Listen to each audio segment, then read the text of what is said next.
नमस्कार। प्रारब्ध के एक और चर्चा सत्र में आप सभी का स्वागत है। स्क्रीन के दूसरे हिस्से में आप जिन्हें देख रहे हैं, आइए उनका स्वागत कर लेते हैं। बाबा रामदास जी, नमस्कार। जय हो। नमस्कार। सभी दर्शकों को सादर प्रणाम, अभिवादन। जी दर्शकों, बाबा रामदास जी के साथ हम बैठे हैं तो इधर चल रही चर्चाओं में वैसे तो हम हर विषय पर बात करते हैं, लेकिन हमारे दर्शकों को भी ये लग गया होगा कि कहीं ना कहीं कोई पहलवानों से जुड़े हुए मसले पर हम एक बार फिर आपके सामने आए हैं। बिल्कुल, आज की चर्चा कम से कम एक बार फिर पहलवान से जुड़े विषयों पर है। कल के वीडियो में जैसा हमने आपको बताया था और आप सबको समाचार माध्यमों से भी ये पता लग गया होगा कि ट्रायल में जिस तरीके से इनको छूट दी गई एडहॉक कमेटी द्वारा, उसके बाद देश के सीनियर रेसलर और ओलंपियन योगेश्वर दत्त खुल के सामने आए। उनके साथ बहुत सारे और पहलवान भी मुखर हुए जिन्होंने इसका विरोध किया, लेकिन उसके जवाब में जिस तरीके से खासतौर पर विनेश फोगाट ने रिएक्ट किया वो अस्तरहीन था। ये सिलसिला लगातार और आगे बढ़ा और अब स्थिति यह है कि आज शाम जब हम ये वीडियो कर रहे हैं, ये आप तक पहुंच रहा होगा, उसी समय इन धरनारत पहलवानों ने एक बाकायदे मीडिया के सामने आने की घोषणा कर दी है।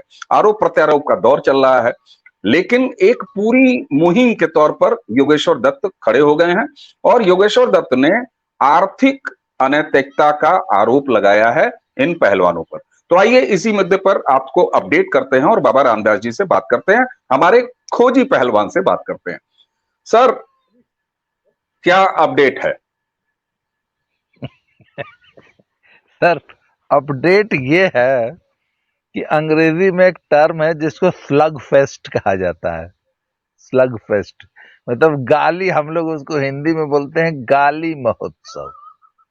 और पूर्वांचल में तो आप जानते हुआ गारी गाइल जाले ना।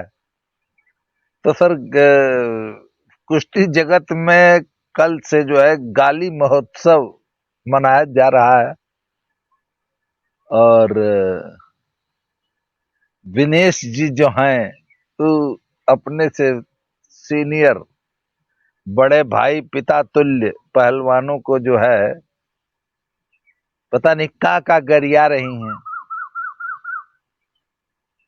तो सब गाली महोत्सव चल रहा है और उस गाली महोत्सव में ऐसे ऐसे आरोप लगा दिए गए हैं कि जैसा कि मैंने बताया था कि योगेश्वर दत्त जी अपनी शिष्टता सौम्यता के लिए जाने जाते हैं और उन्होंने कल का जवाब देते हुए कल शाम को उन्होंने फिर एक जो है वीडियो बनाई और उसमें लिखा कि देखिए, मैं भाषाई मर्यादा से बंधा हुआ हूं, तो मैं बहुत कुछ शब्दों में जवाब नहीं दे पाऊंगा। उन्होंने स्पष्ट कर दिया है कि वो भाषाई मर्यादा से बंधे हुए हैं और पर उन्होंने कुछ बड़े मजेदार टॉपिक्स, बहुत मजेदार तथ्य। और देखिए साहब, मैं एक बताऊं, I never believe in rhetoric. मैं प्रलाप में विश्वास नहीं करता हूं, मैं तो फैक्ट्स की बात करता हूं हमेशा। तो वो कहते हैं कि भैया मेरा पिछले 15 साल का रिकॉर्ड उठा के देख लीजिए, मैं कितनी बार फेडरेशन में गया हूं या फेडरेशन कितनी बार मेरे पास आई है। जब से मैंने रिटायरमेंट लिया है, मैंने फेडरेशन के यहाँ कितनी बार हाजिरी बजाई, फेडरेशन से क्या लाभ लिया, मैं कुल जमा पिछले 10-12 सालों में कितनी बार ब्रजभूषण शरण सिंह से मिला हूं या फेडरेशन के ऑफिस गया हूं, मैंने कितनी बार कैंप और ये और वो और या पुरस्कार व पुरस्कार या कैश अवार्ड लेने की कोशिश की या पोस्ट रिटायरमेंट बेनिफिट्स मैंने कितने लेने की कोशिश की। और जब मैं एक्टिव रेसलर था तब भी मेरे मुंह से आप कितना प्रशस्ति गान सुन, आप बता दीजिए 2-4 वीडियो जबकि मैं अध्यक्ष जी का या फेडरेशन का प्रशस्ति गान कर रहा हूं। तो हमने तो कभी नहीं किया। उन्होंने आगे बताया है कि 3 चुनाव 4 चुनाव तब पिछले 8-10 सालों में नेताजी लड़ लिए, उनका बेटा लड़ लिया, हम तो एको बार उनके चुनाव प्रचार करने नहीं गए। और हम हूं 2 बार चुनाव लड़ा हूं, एको बार नेताजी हमारे क्षेत्र में प्रचार करने नहीं आए, जबकि दोनों एक ही पार्टी में है। इसी से प्रूव होता है कि हमारी कौन सी जुगलबंदी आप प्रूव कर देंगी। हाँ, अलबत्ता आपकी और नेताजी की जुगलबंदी तो जग जाहिर है। मतलब यहाँ बोलिए। जानकारी के लिए मैं बता दूं, आप जिनको नेताजी नेताजी बार बार संबोधित कर रहे हैं, वो अमुख व्यक्ति हैं कुश्ती फेडरेशन के भूतपूर्व अध्यक्ष ब्रजभूषण शरण सिंह जी। मैं सही हूं ना? जी आप उन्हीं को नेताजी जी कह रहे हैं? जी। जी, उनको कुश्ती जगत में और वैसे भी नेताजी ही कहा जाता है। ठीक बात। अयोध्या क्षेत्र में उनको नेताजी कहा जाता है, कुश्ती जगत में भी उनको नेताजी ही कहा जाता है। ठीक बात। तो नेताजी के प्रशस्ति गान, नेताजी से चपक के फोटो फोटो खिंचाने का शौक आप ही लोगों को रहा है। नेताजी की रिश्तेदार के रिश्तेदार के रिश्तेदार के लड़का के हैप्पी बर्थडे में आप लोग के काटने जाती रही हैं। कौन कौन सा शादी ब्याह आप लोग अटेंड की हैं, ये तो आप लोग बेहतर जानती हैं। और मेडल जीतने के बाद पहला है ना फोन आप लोग करती रही हैं, उसकी रिकॉर्डिंग कल एक प्राप्त हुई है मुझे, जिसमें मेडल जीतकर पहला फोन उतरते ही, मतलब मैट से उतरी और पहले नेताजी भाई। और ये रियो ओलंपिक के जस्ट बाद की बात है, जब तथाकथित जॉन सस्सन हो चुका था, और जिस लड़की ने जॉन सस्सन कराया है वही लड़कियां, मतलब जॉन सस्सन के ठीक साल 6 महीने बाद ऐसा भाव विभोर होकर नेताजी को फोन कर रही है, उसकी बाकायदा वीडियो ऑडियो रिकॉर्डिंग है। वो मैं बहुत जल्दी अपने चैनल पे, आपके चैनल पे शेयर करूंगा, क्योंकि मैं भी तथ्यों की बात करता हूं हमेशा, विद प्रूफ। तो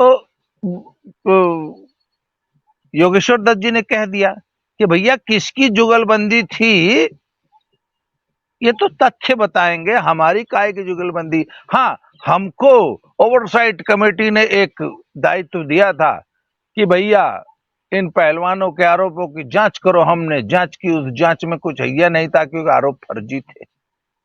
पहले तो सात विक्टिम थी, नहीं थी, पहले तो 3 विक्टिम थी ना। वो भी आप लोग पहले तो ललकार के बोलते थे नहीं नहीं हमारा नहीं हुआ है, हमको कान में कोई लड़की लोग बताई थी उनका हुआ है।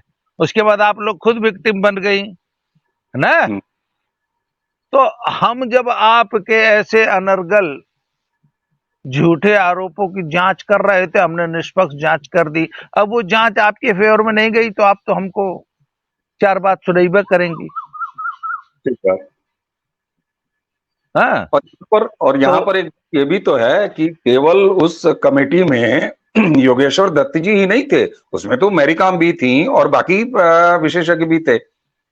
तो ऐसे में योगेश्वर दत्त के लिए जो ये पूरी भाषा विनेश फोगाट ने अपने फेसबुक पोस्ट में लिखी कि तलवे चाटने के लिए जाने जाएंगे और गद्दार के तौर पे जाने जाएंगे, किसानों के लिए इन्होंने गलत बोला, मुसलमानों के लिए उन्होंने गलत बोला, मतलब कुश्ती को छोड़ के ये धरना वाले पहलवान बाकी सारे विषय उठा रहे हैं। तो अब ये पूरा मामला आपको किस तरफ जाते हुए दिखाई दे रहा है? सर बात यह है कि मेरा जूता फेक लेदर और दिल है छीछा लेदर। तो सर जूता फेक लेदर निकल गया कल, और वो छीछा लेदर हुई है। मतलब मुझे याद नहीं आता कि किसी सीनियर पहलवान की या पहलवानों की ऐसी छीछा लेदर, या किसी खिलाड़ी की ऐसी छीछा लेदर कभी मेरी मतलब जब क्रिकेटर सब उसमें फंस गए थे फिक्सिंग में, है अजरुद्दीन जडेजा, हाई हाउ सब, उनकी भी इतनी छीछा लेदर नहीं हुई थी सर जितनी इन तीनों ने कराई है अपनी। और कल तो जूनियर पहलवान जूता लेके इनको खोज रहा था सब, और वो बयानबाजी हुई है। हाँ, कि तो सर मैं आपको बताऊं, ये बहुत बुरी तरह फंस गए हैं सब ये लोग हैं। और इनको देखिए, राजनीति सबके बस की बात नहीं होती, राजनीति बहुत चालाक लोगों का खेल है।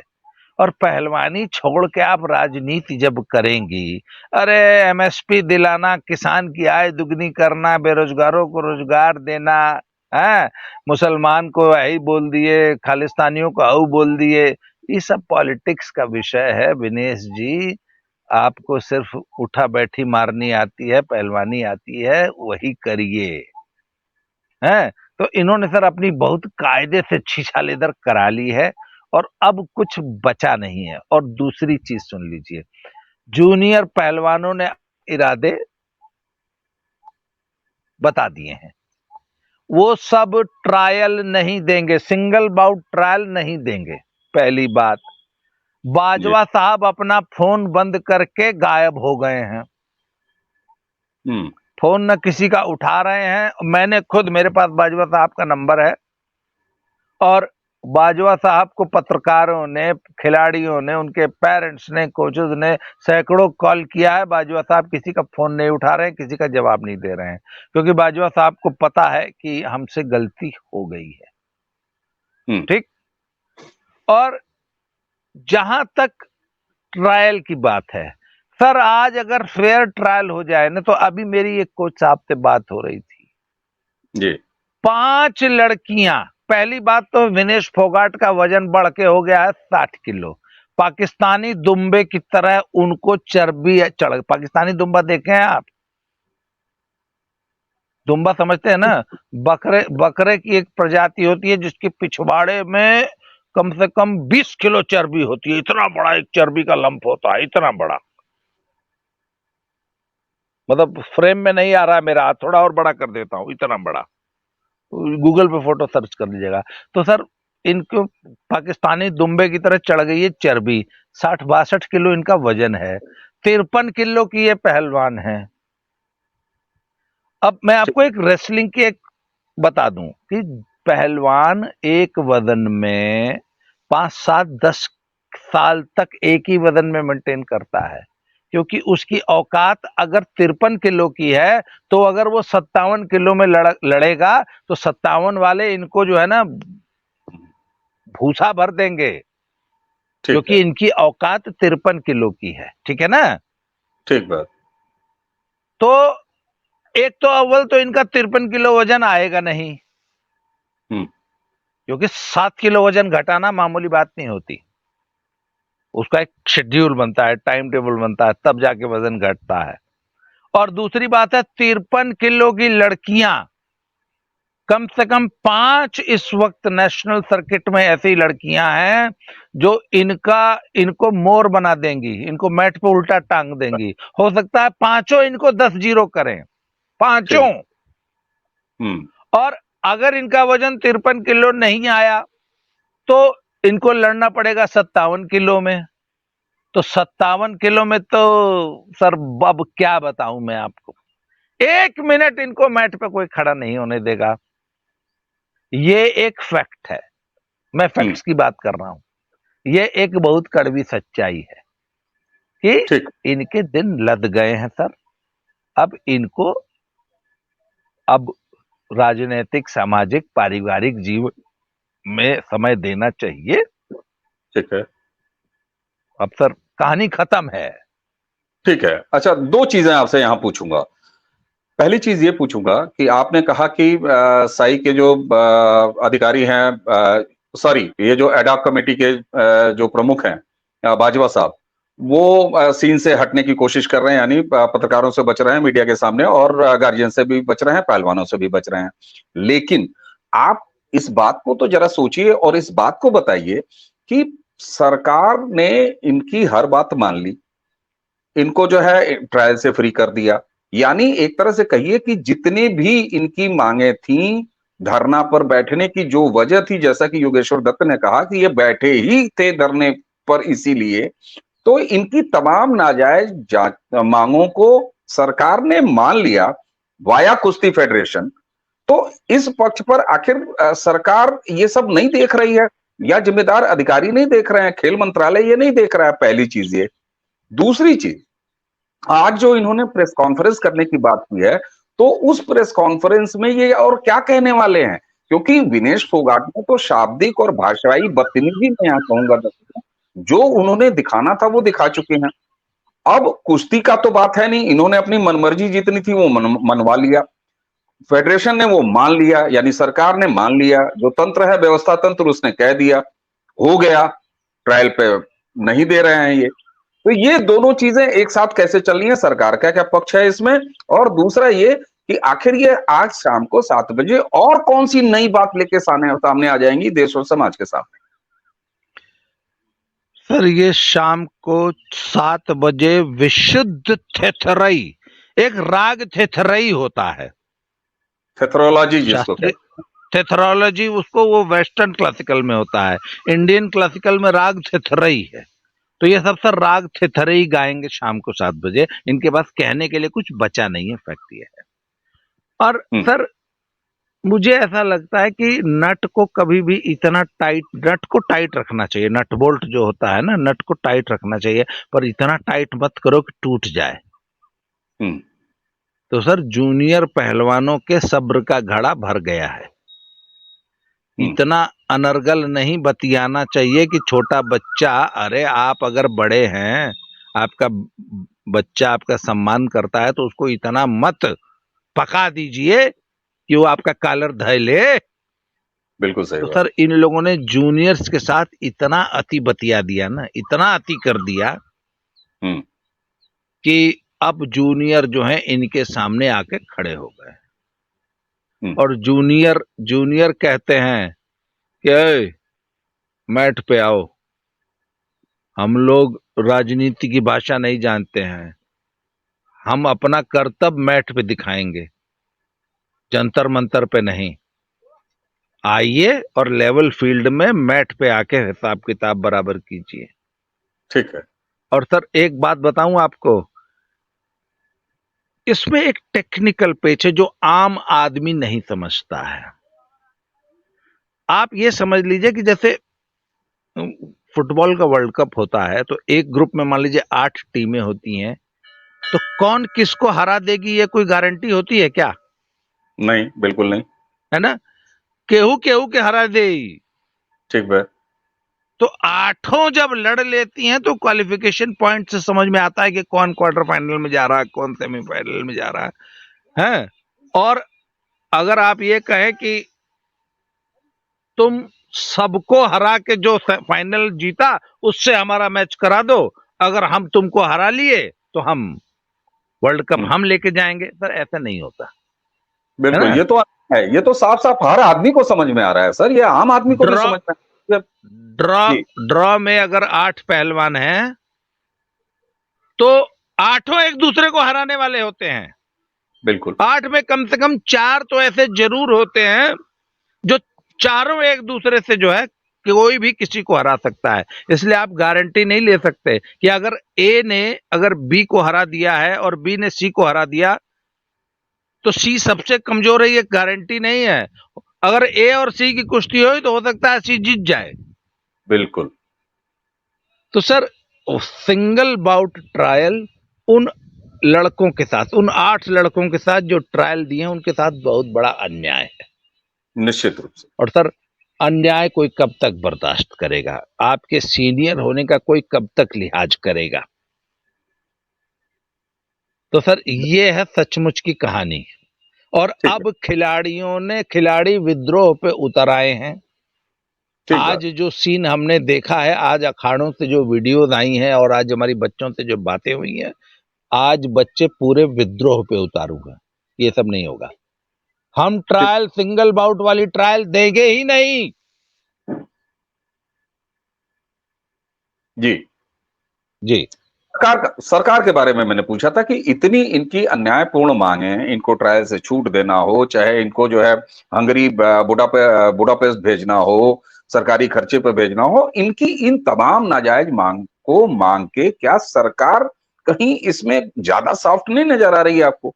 मैं सीधे सरकार को नहीं, कम से कम खेल मंत्रालय इंटरवीन कर सकता था।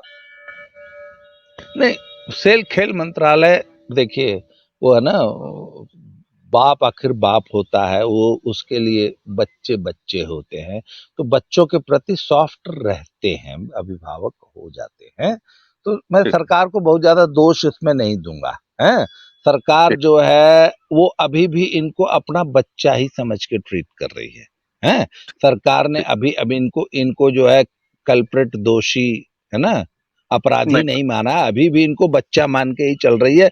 जिस दिन सरकार की भावें टेढ़ी हो गई ना, तो सर सरकार तो फिर सरकार है, तो एक मिनट में सुधार देगी इन लोग को। पर सरकार, मुझे ऐसा लगता है, अभी भी इनको अपना बच्चा ही मान के ट्रीट कर रही है।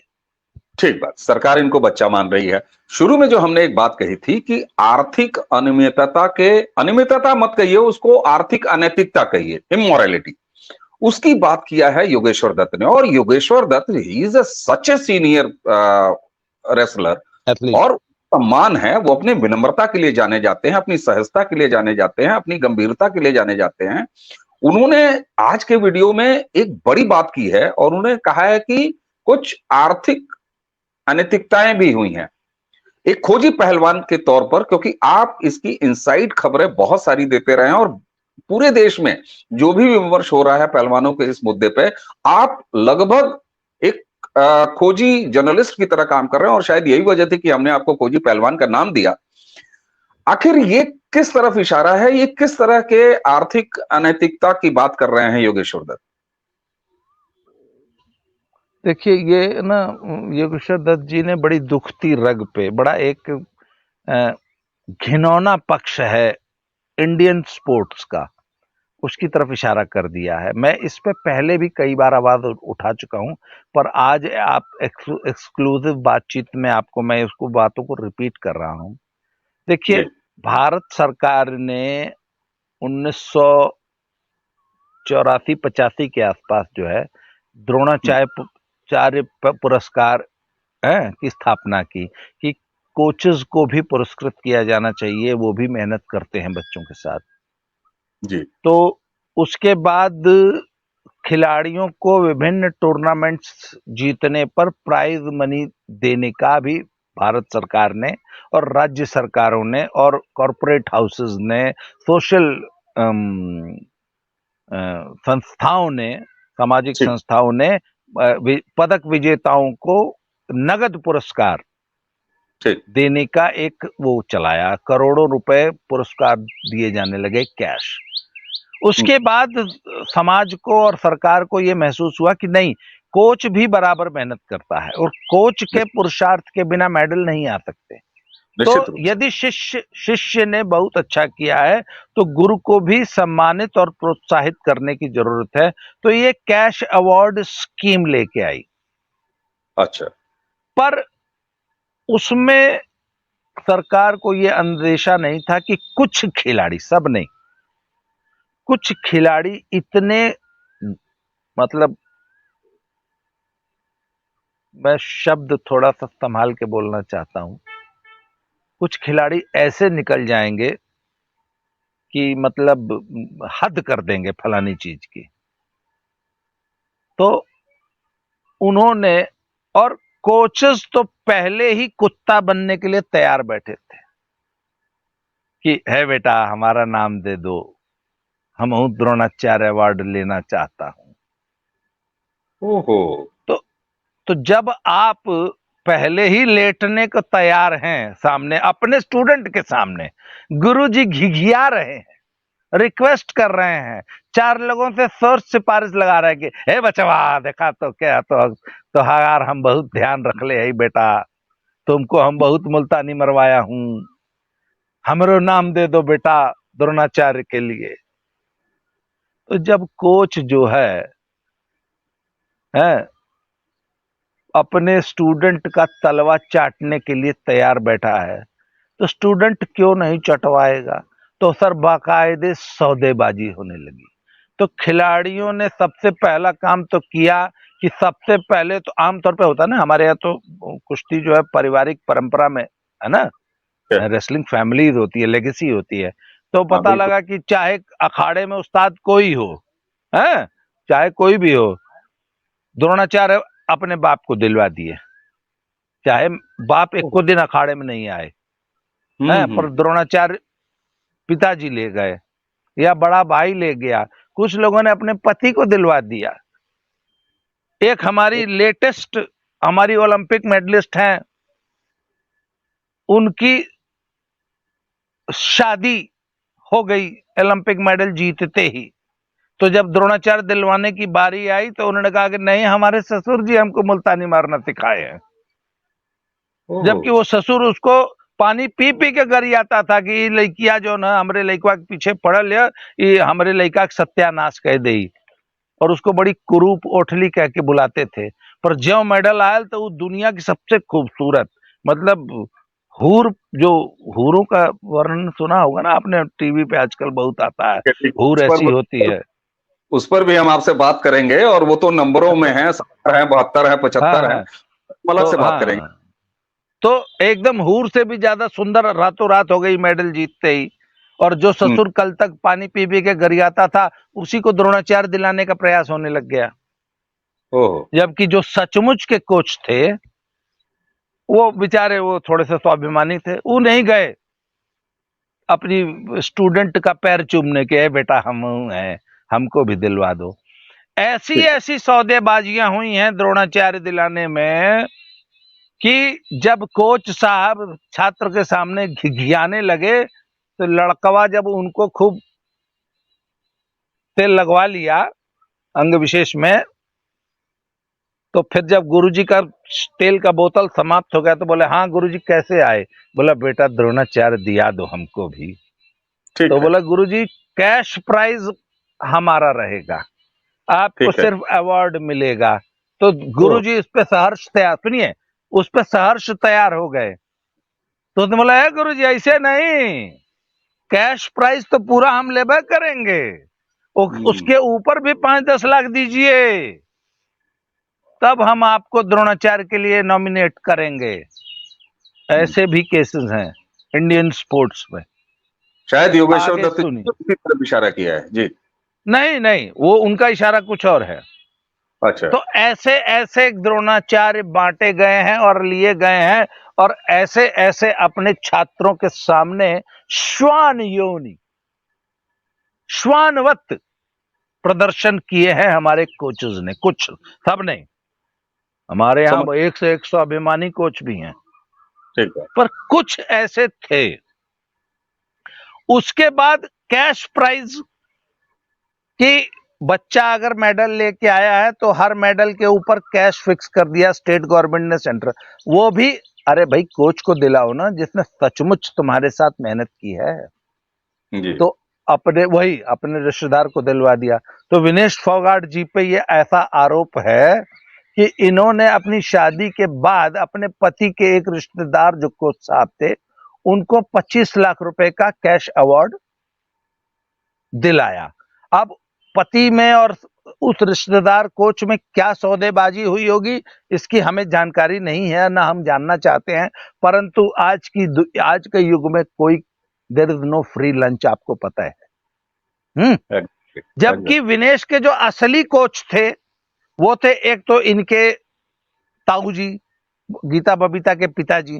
ये गीता बबीता की सगी बहन नहीं है विनेश, ठीक है, ये उनकी छोटे भाई की लड़की है, कजन है। तो महावीर फोगाट, जैसे दंगल फिल्म में आपने देखा होगा, महावीर फोगाट जी ने घर में अखाड़ा खोला तो विनेश फोगाट भी वहीं प्रैक्टिस करती। तो प्रारंभिक कोच तो थे महावीर फोगाट जी। उसके बाद जब ये कैंप में चली आई तो एक थे मलिक साहब, ठीक है, कुलदीप मलिक साहब, वो थे इनके कोच। 8 साल रहे, क्योंकि नेशनल कैंप में कोच थे। उन कोच साहब के बारे में पूरा कुश्ती जगत जानता है कि हम, अब क्या मेरे मुंह से आप निकलवाना चाहते हैं, उस बेचारे कोच की इस लड़की ने वो दुर्गत की है कि वो कोच क्यों इस दुर्गति को, सर इतना बेइज्जत किया है। ऐसे ऐसे किस्से हैं कि अगर सर कोई पानीदार आदमी रहा होता ना तो कम से कम उन 8 साल में 1000 बार चुल्लू भर पानी में डूब के जो है प्राण त्याग दिया होता। 1000 बार इस लड़की ने उनको ऐसा बेइज्जत किया है, सारा कुश्ती जगत जानता है। She used to treat him like, क्या बताऊं मैं, आप छोड़िए। तो असल में उसके ये 2 कोच रहे हैं, पर इसने वो 25 लाख रुपए का कैश प्राइज जो है दिलवाया है अपने पति के रिश्तेदार को। ठीक सर, सर ये इमोरल है, नो डाउट। और एक बात बताइए ना, आप कोच आपके लिए क्यों मेहनत करेगा? तो मैंने ना इसका एक सोल्यूशन दिया था। मैंने कहा कि फेडरेशन को और भारत सरकार को चाहिए कि हर खिलाड़ी को जब वो कैडेट लेवल पे या स्कूल लेवल पे जब परफॉर्म करने लगता है ना, तो जैसे रेसलिंग फेडरेशन इंडिया जो है हर खिलाड़ी की एक बुकलेट बनाती है, उसमें सारे कॉम्पिटिशन का रिकॉर्ड दर्ज करती है। तो हर बच्चे की एक एनुअल रिपोर्ट बने और उस बच्चे से जब वो 15 साल का है, 12 साल का, तभी से लिखवा लिया जाए कि ओकर गुरुजी के है, कौन उसको ढाक मारना सिखाए। बिल्कुल सही बात। तो जिससे कि जब वो ओलंपिक जीते तो उसका पूरा रिकॉर्ड होना चाहिए। अरे भैया, जब आप लड़का पीएचडी करता है तो दर्जा 5 में भी एक गुरुजी पढ़ाए होते हैं, समझ में आती है। और इससे आते हैं। बिल्कुल आपने ये जो सुझाव दिया है, और इस सुझाव को अगर लागू किया जाए तो निश्चित रूप से एक पूरी प्रोफाइल होगी जिसमें उसी गुरु को द्रोणाचार्य मिल सकेगा जो वाकई में उसका उस पहलवान का गुरु रहा है। तो अब देखिए समय हो रहा है, जब तक हम आप बात कर रहे हैं तो ये वीडियो दर्शकों तक पहुंचेगा और संभवतः उसी दौरान या उसी के आसपास ये पहलवान प्रेस कॉन्फ्रेंस भी करेंगे।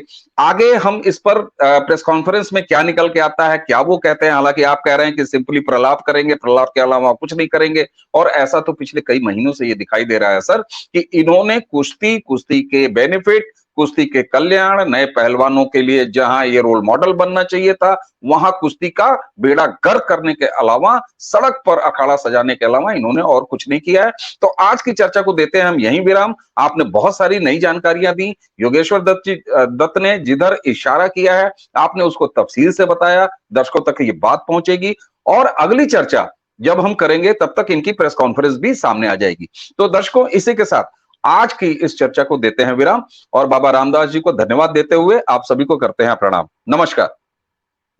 नमस्कार, धन्यवाद।